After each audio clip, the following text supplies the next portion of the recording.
So welcome to another Azure tutorial. In this video, we're going to learn how to use Azure's Document Intelligence API in Python. So Azure Document Intelligence is one of the AI services to build document processing solutions to analyze and extract information from your documents automatically. Now, this tutorial is aiming toward beginners, but in my opinion, this is probably one of the most useful and the hardest APIs to learn, and it would be ideal if you have some experience in Python and Azure. Before diving into the tutorial, I want to cover the agenda first. There are actually quite a few things to cover. So I'm going to divide this tutorial into 4 parts. For part 1, I'm going to cover the pricing, commonly used cases, free tier limitations, and usage. Then we're going to dive into installing Python dependencies. Then we're going to set up the Azure Document Intelligence resource.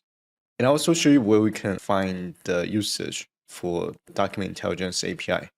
Followed by, I'll go over the pre-built models. Then we're going to dive into the script development to construct the Document Intelligence API client.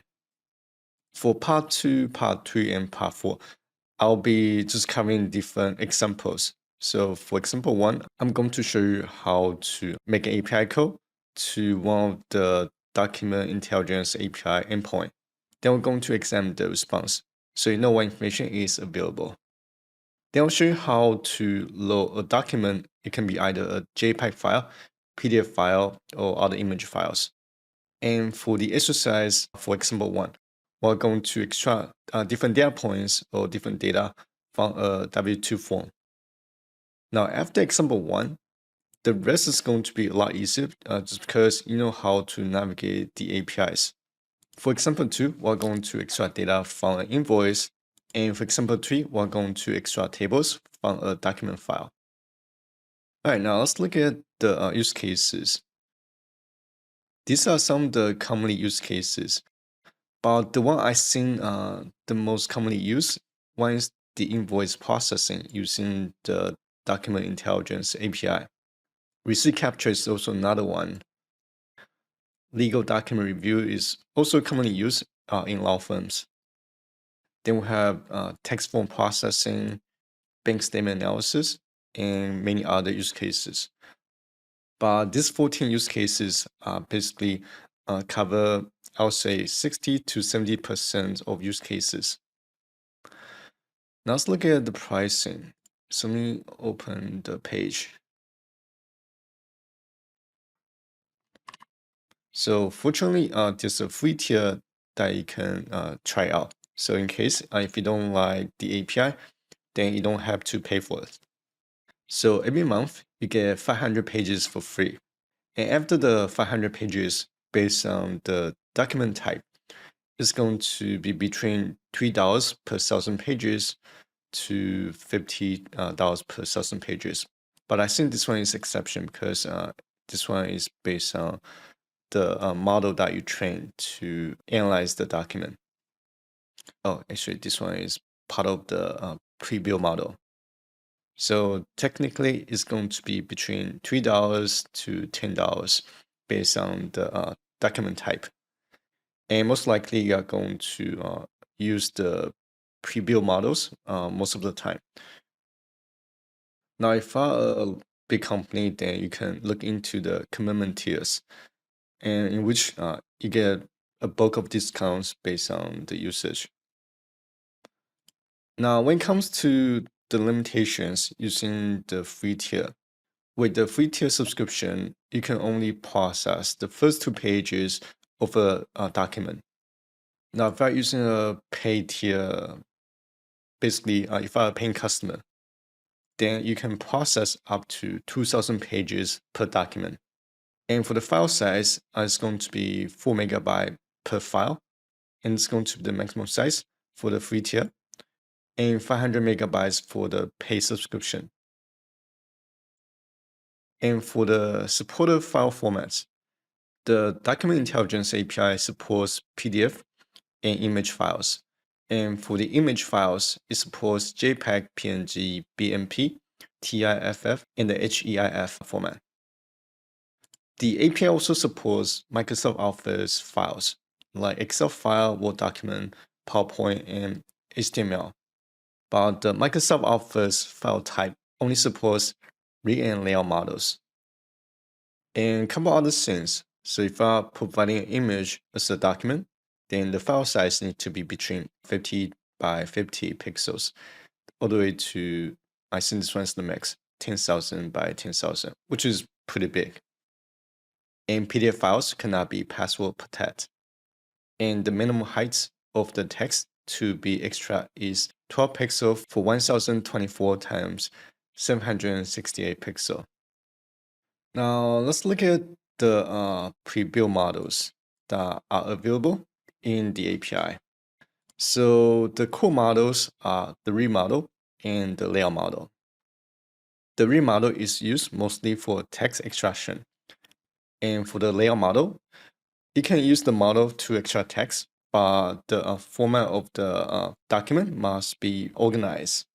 First, if you use the read model, the format doesn't need to be organized, since the purpose of this model is purely just to extract text from a document. And using the layout model, we can also extract tables and document structure. Then he'll have the pre-built models that is based on one of these two models as the base. So currently we have, let's see, we have 5, 7, so we have 10 pre-built models. Now, these 5 are used mostly to extract information from the most commonly used text forms. Then we have invoice, receipt, identity, health insurance card, and contact. So these are also very commonly used models, pre-built models. Right, let me look at the agenda. So I already covered the first 3 items. Now let's go ahead and install the Python dependencies that we'll be using for our exercises.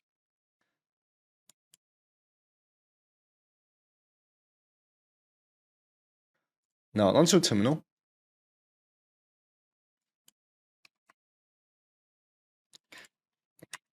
And we go ahead and activate the environment. The first one is going to be the Azure AI Document Intelligence Python library. And the other one is going to be the pandas library, in which we're going to use to load the tables. Now press enter.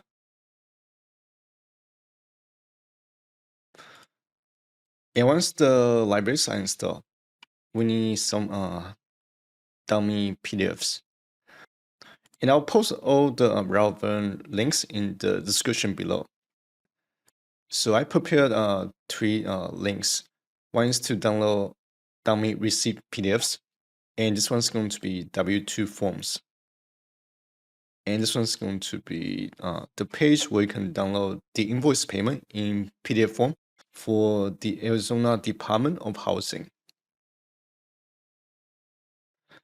Now, the next step is we're going to, actually I already covered this one. Now we need to create the document intelligence resource in Azure. All right, so go into Azure's console. Now, if you're a new user, you can simply create an account, and it's free. And once you create an account, you want to make sure that you create a subscription. A subscription is basically a way to track your bills. So if you're a new user, simply go into subscriptions. If you don't see the option available, go to the top and search for subscriptions. And click on add to follow the instruction. Now I'm going to, since I already have a subscription created, so I'm going to skip this part. All right, so I want to go to the home page, then want to look for resource groups. Now here, let's go ahead and create a new resource group. Here, I want to choose an active subscription. And for the resource group, I'm going to name this as Document AI. Yeah, just Document AI. Next, I want to set the region where the resource is going to be located. Then we can click on Review and Create. And once the validation is passed, go ahead and create the resource. Now click into the Document AI resource. Now click on Create. We want to add the Document Intelligence service to our resource. All right, so let's go ahead and search for Document Intelligence. And here's the service. We want to click on Create.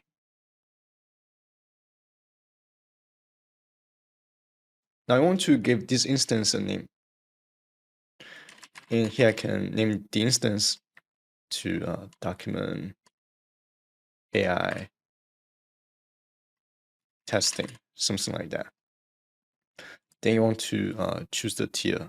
Oh, and the instance name needs to be globally unique. And only hyphens allowed.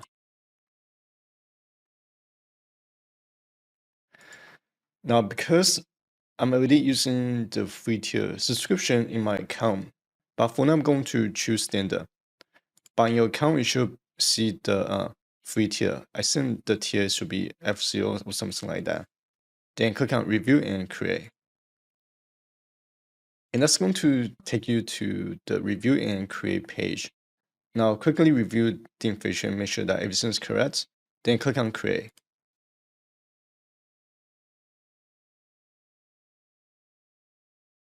All right, so once the deployment is complete, go ahead and click on Go to Resource. Now, on the instance dashboard or the homepage, if you want to track the usage, under Monitoring, you want to click on Metrics. And here you want to scroll down to Usage. And this is where you're going to see the current usage of the API. Now, if you need to change the time frame, right here you can change the time range. So usually you want to set this to monthly. Now, to access the Document Intelligence API endpoint, we need to obtain an API key and the endpoint URL. So under Resource Management, you want to click on Keys and Endpoint. Now, here's where you can copy the API key. So by default, you get 2 keys available to you. Now, here in my project folder, I'm actually going to create a configuration file. And I'll name the file client.ini. Inside the file, create a section. And let's name this as Document AI. Then I'm going to create 2 variables, API key and the endpoint. So API key is going to be this one here. And just copy and paste. And we'll do the same for endpoint. Save the file and close the file. Now that should cover everything for part 1. And I still need to show you how to create the Azure Document Intelligence client instance. Now here, let's go ahead and create a new script. I'm actually going to name the script utility.py. And open the file.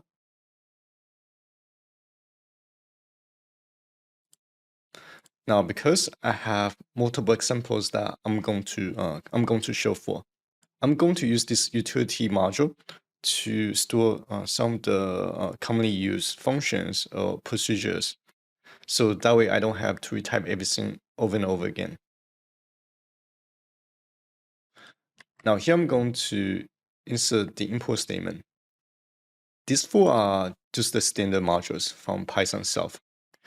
So the Azure Key Credential class is used to pass the API key to authenticate your access. And from Azure.ai.document intelligence, we're going to import this document intelligence client class to construct the document intelligence client instance. Here I'm going to create a function called client. So basically, I'm going to load the API key and the endpoint URL.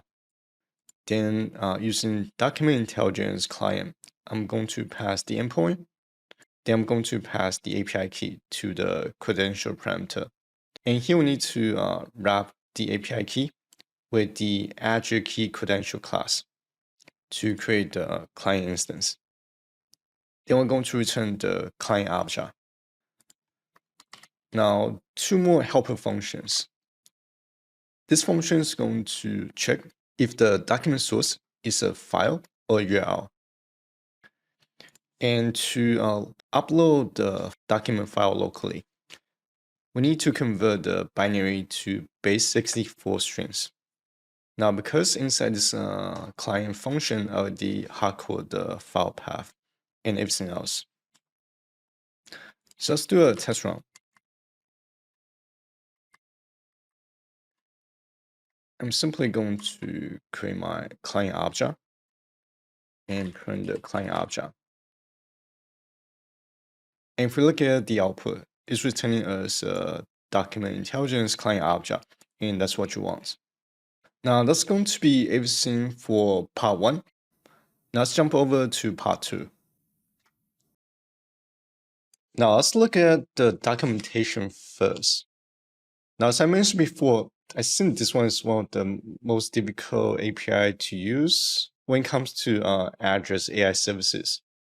And the reason being is because when we are dealing with documents, it can be any type of forms or even PDF books. So there's no a consistent format that we can use. So that's why extracting information from a PDF file or a PDF document can be a very challenging task for a lot of companies. Now, the Document Intelligence API has pre-built text form models. And currently only W2, 1098, and 1099 are supported. Now, if we scroll down to here right now among the US text document models. Now, if we scroll down to the fields, so this will be the available fields that we can extract from the forms, from different text forms. So we have W2, then we have 1098 and 1099. So I just want to point out that the list might be a little bit outdated. I was playing with the API yesterday. I noticed that some of the fields are not listed here. I already downloaded several W2 forms. And for now, I'm going to use one of the claim forms. What that means is that everything will be visible. And you can download the files from the link in the description below. Now I'm going to use this one here. And the file name is going to be 1000.jpg. So going back to my file. From the pathlib library, I'm going to import the path class. Then from Azure.ai.documentintelligence.models, I'm going to import this analyze document request. So this class is used to analyze the document and convert the document file into a format that the API will be able to process. And this one we don't actually need it. So let me delete this one here. Then from the utility module, I'm going to import the client function, the isFile or URL function, and the load file as base64 function. Then I'm going to define my file path. So I'm going to define the folder where the documents are located. And because in this case, I have a subdirectory, so I need to define the folder path. Then I'm going to define the file name. Now for the model ID, it's going to be pre-built -text.us.w2. And you can figure out the model ID by going to the documentation. And to be honest, this is probably one of the most difficult documentation to navigate. And let me see if I can figure out where the model ID is located. All right, so I don't see that on this page. And the good thing is I already have a link here in my notes. All right, so if you want to figure out the model ID, you want to go under Overview, Language Support. Then here you want to go into Pre-built models. Yeah, this is pretty confusing. But from here, you can basically grab the model ID based on the form that you want to extract. And for W2, it should be on the text documents. And here's the model ID for W2. Now, there are two ways we can pass the document source, either as a local file, or we can pass the URL where the file is located on the web. All right, so this should go here. I already create the Document Intelligence client instance. And for the document source, so we can either pass the URL or file path. Then I have this if statement. So I'm checking if the file type is URL. They want to run this function here. So using the client instance, we want to run the begin analyze document method. They will need to pass the model ID. Now for URL document source, we need to wrap the URL using this analyze document request class. Then we need to pass the URL to the URL source parameter. By passing a local file, then we can basically insert a dictionary, and we need to assign the key to base64 source like this. Then we'll pass the base64 string of the file. So throughout the examples, I'll be using local files. This procedure here is just to show you how we can pass both URL or file path. All right, so let's go ahead and let me go ahead and run this code block manually. And I think I grabbed the incorrect code snippet.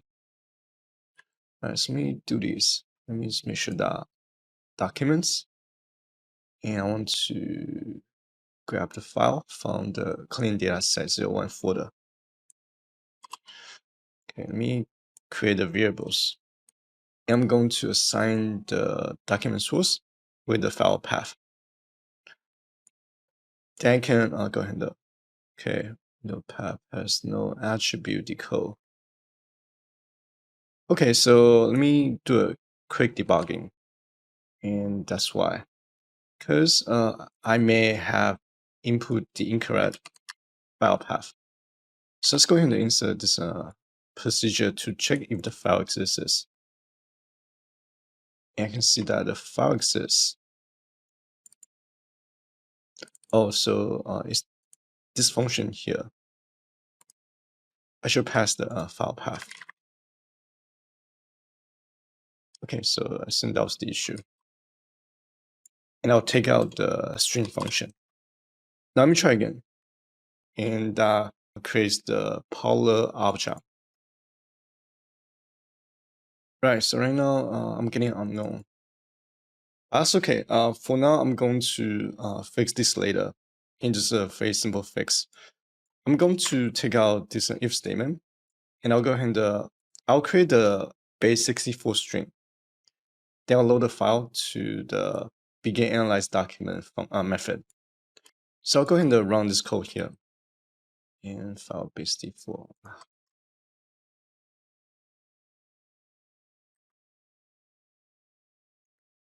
Right, let me try again. Okay, sorry about that.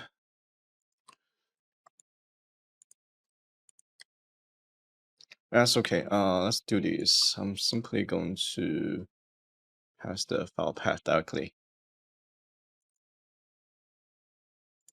All right, so I'll go ahead and grab the file path. And here's the base64 string. Now I can create the polar object using this begin analyze document. So what this method is going to do is it's going to initialize the document analyzing process.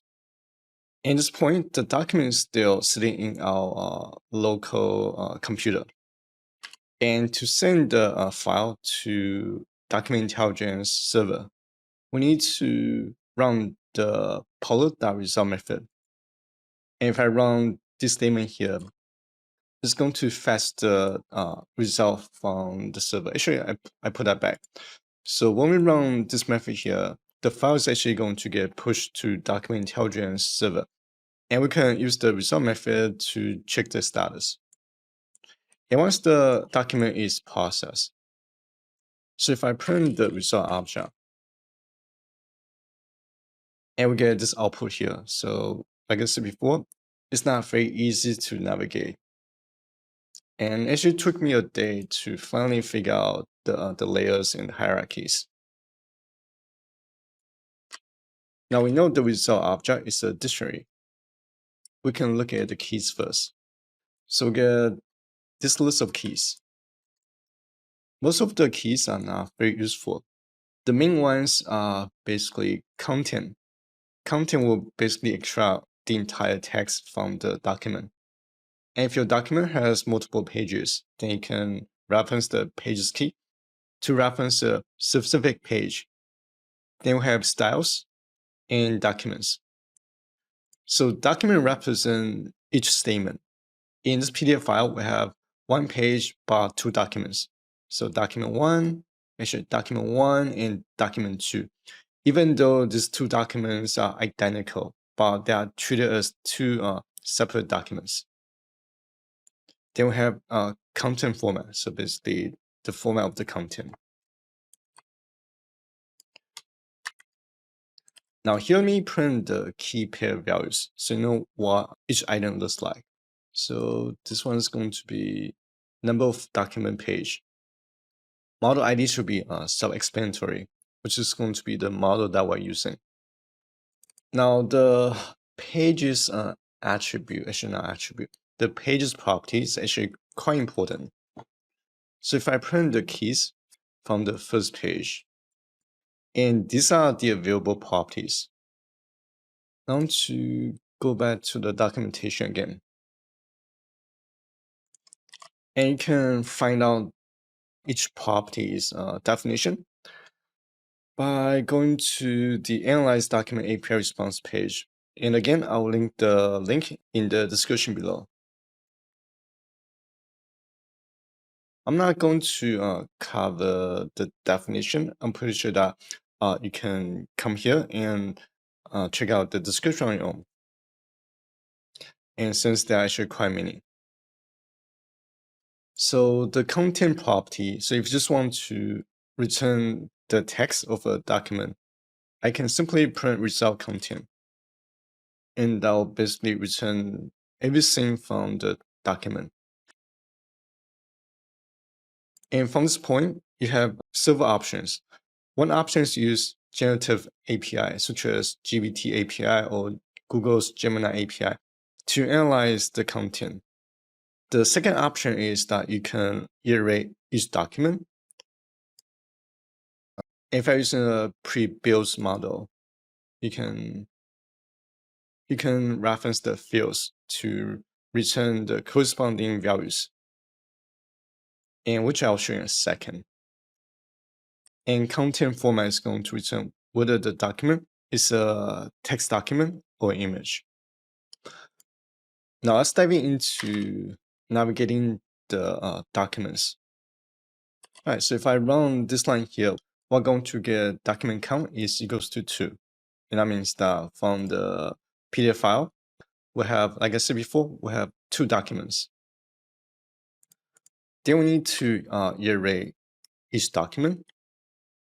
Now, assuming that those 2 documents are 2 completely different documents, so for different user or not user, for 2 different individuals. So these are just the core properties. So let me put a break right here. If we look at the keys from the document object, we have document type. Here, actually, let me just go ahead and run the print statements. We have document type. So this is very similar to the model ID. Bounding area is the area on the document where the information is located. Then we have confidence and spans. And to retrieve the values from each boxes, so he will have different boxes in the text form. From the document object, and while referencing the first document, we can reference the fields key. I'm going to store the fields into this document fields object. And let's take a look at the output here. And here we get a next dictionary.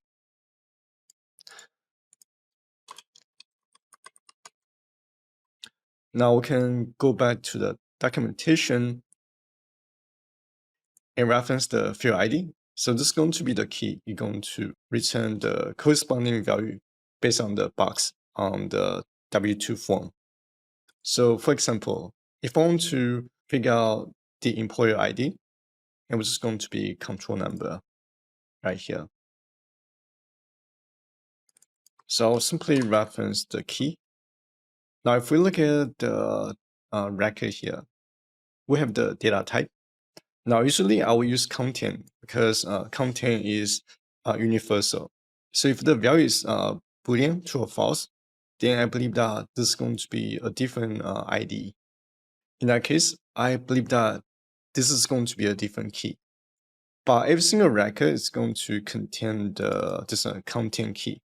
Then we have bounding regions, confidence, and spans.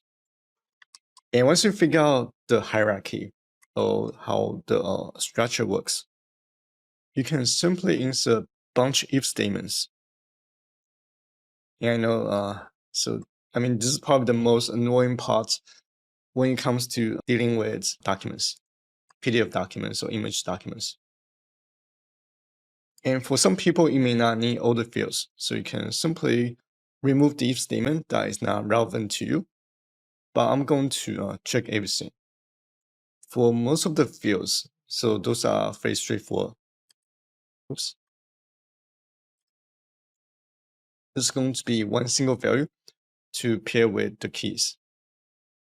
But for some of the fields, you have more layers. So you have more fields under that field. For example, if I print document fields.get, and if I reference the employer field, then it's going to give me another dictionary. Because from the employer box, we can have data like city, state, zip code.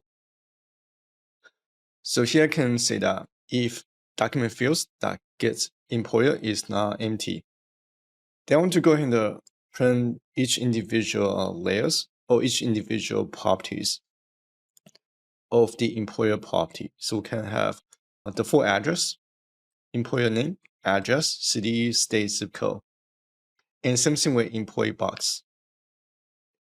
And everything else should be the same, just a single value. Oh, and this one here. Let's go back to the W2 form. If we look at box 12, right here. So box 12 is actually not listed on the documentation. So if we want to retrieve information related to box 12, we have 4 different values, A, B, C, and D. And to retrieve the values associated to box 12, we need to reference the additional info key. And from there, so if we print the output, and here we get this value array object that containing the values. So basically, Document Intelligence API is treating box 12 as an array. So from there, we need to reference the value array key here. And it's going to return a list. And inside that list, we need to check 2 things. The letter code, which is going to be this box right here, and the amount. And other than that, everything else are the same. Oh, and state text invoice is also another value array record. And same thing with local text invoice box. And that's going to be box 18, 19, and 20. Now, because you can have up to 2 different state employee record. In this case, we have 2. So we actually need to insert an identifier to identify if the record belongs to the first state employee or the second state employee.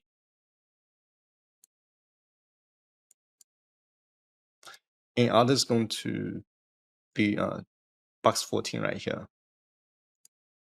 Now I'm going to terminate the session, and I'll simply run the script so you can see the output. Now looks like we get the response back. Oh, and I should have come out the core properties, but that's okay. Let me take a look. And it should start from W2 form. Right, so from here. And this is what we have. So we have the first record for the first statement. Actually records. And here's the second record for the second statement. All right, so by now you should be able to navigate the fields and the records on your own. Now let's dive into the next exercise, and which is to extract data from an invoice. For the invoice model, receipt model, health insurance card model, and contract model. So these 4 models works very similar, almost identical. And the only thing that is going to be different is going to be the fields. One thing you need to keep in mind that for the invoice model, Document Intelligence AI can support a variety of invoice formats. And under the invoice model, you can also provide utility bills, sales orders, and purchase orders. So you're not limiting to just invoices. The invoice model also works with other type of forms.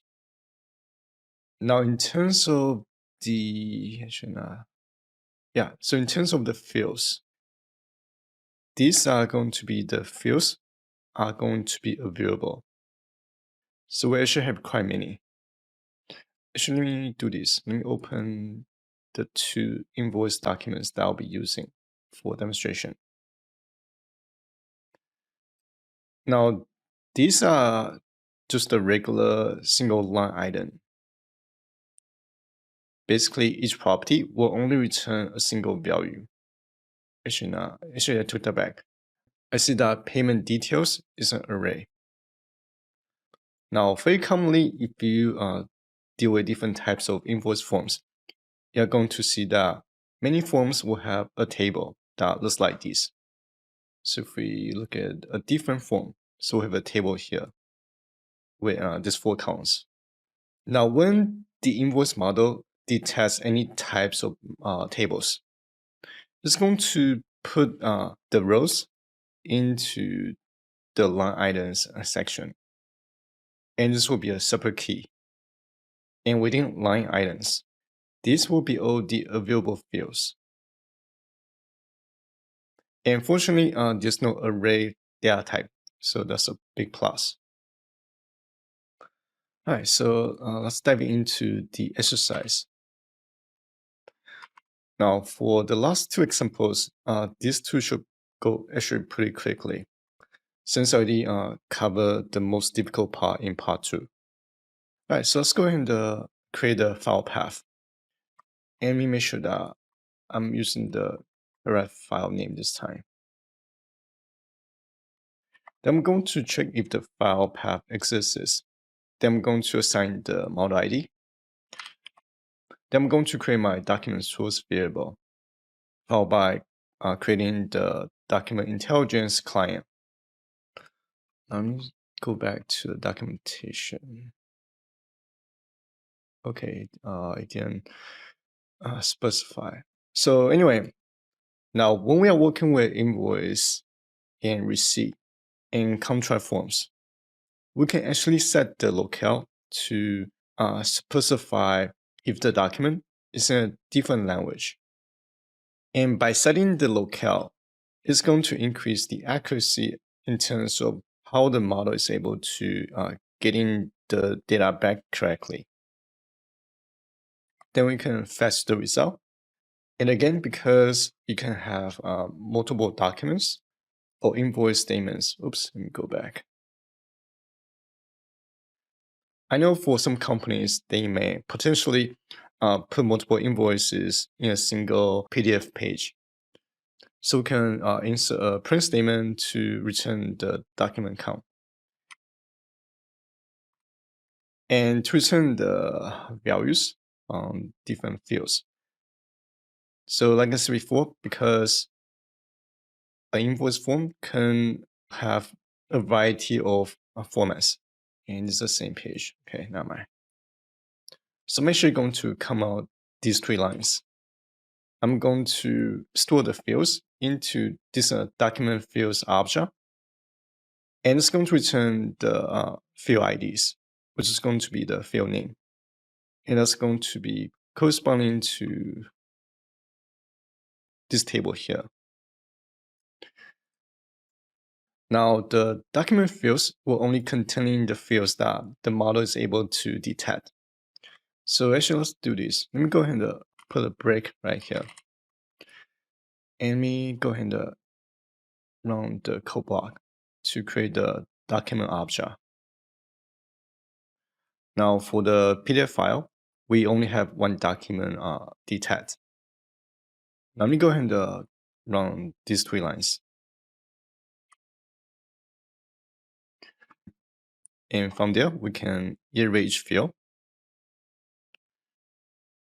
Now, remember, from the documentation, we have these line items that represent the table itself. So here we need to insert a check. If the field actually should be items. So if the field name is items, then we know that that's going to be the line items. So we need to deal with the line items separately. And again, this is going to be another value array object. So we need to iterate each record inside this value array list. Then we need to extract the key values individually.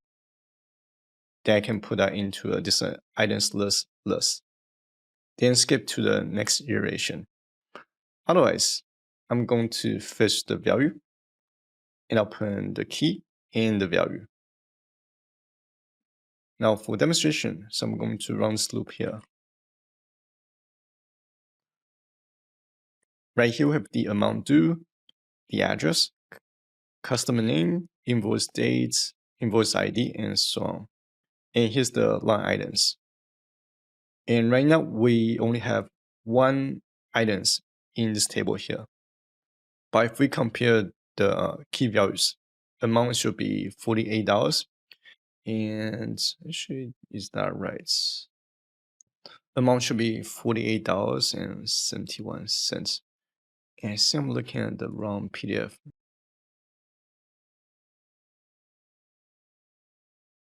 Yeah, that's right. Right, so let's take a look. Subtotal is going to be $48.71.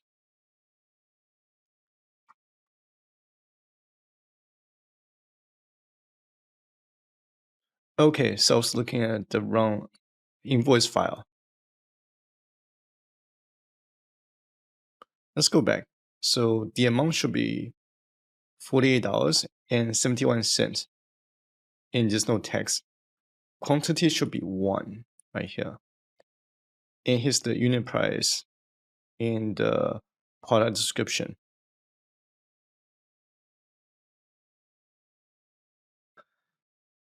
Now let's test out the other file.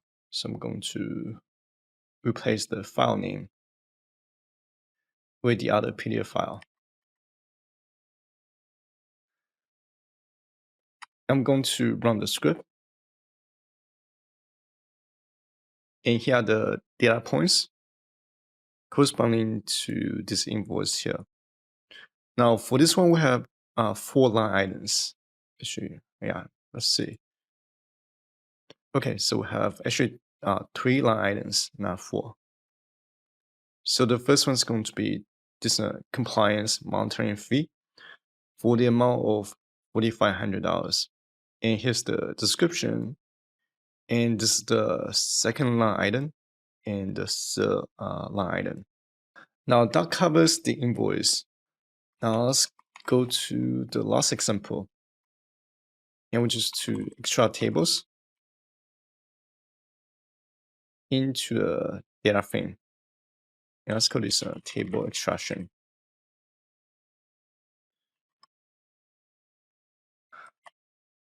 Now for table extraction, we need to use pre-built layout model.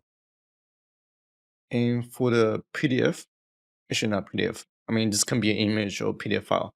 For the document, we have this PDF file, but the bank statement is actually an image, so I cannot select the text. All right, so here let's analyze the document. I'm going to go ahead and run the code block to create the result object. And with the pre-built layout model, so here let's print the keys first. Now if we look at the keys, noticing that from the keys here, we don't have the documents key. And that's because when we are using the pre-built layout model and the read model, it's basically treating the form of the document as a free form. Now instead, we have pages, content, tables, and paragraphs, or in sections. And I don't remember what figures this. I might have to look into it. If I want to know how many tables the AI is able to locate from the document, I can simply run result.tables. And that's going to return a list with the values. Basically, each value is a cell. So kind of like Excel, you have column and rows. And to compile the output into a data frame object or data frame objects, because you can have multiple tables. So this is my approach. I create empty lists called tables to store any tables that may be in the result.tables object. So I'm going to check if result tables returns anything. And if it does, then I'm going to array each table. And inside the for loop statement, I'm going to create an empty list to store the values. Then I need to array each row. Then I need to create a separate list to store the row data. Then I need to array the columns. Then I need to compile the values into each individual cells. And this will be another list. Now, because sometimes you can have a table that does not contain anything, and you can see this as an empty table. So that's why I have this if statement to check if the cell list is not empty. Then I'll insert the record to the data list. So this loop is going to array every single row and put every single record into the data object. And once the loop is finished, we can create the data frame. The first row is always going to be the columns. And beyond that is going to be the records. Then we're going to append the data frame object to the tables list. And once we have all the tables, so we can array each table from the tables list. So if I run this code block here, and we have, so from the bank statement, there are 5 tables right here. And if we look at each table individually, so here's the first table. And the first table is located right here. The second table is going to be the statement. So I believe that the document AI is treating these 2 sections as individual tables. And the most important table, which is going to be this transactions table. And that should be in table, actually not table 3, and it should be in table 4, right here. Now, usually I'll insert if statement to use the column name to ensure that this is the table that I want from a document, then I'll store the table into the tables list. And from that point, you'll need to do some data cleanup to remove the empty rows, kind of like this one here, and keep the rest. So this concludes this tutorial, and hope you guys find this video useful. If you have any questions or any suggestions, feel free to post them in the comment section below. Please don't forget to like the video and subscribe to the channel. I'll see you guys in the next video.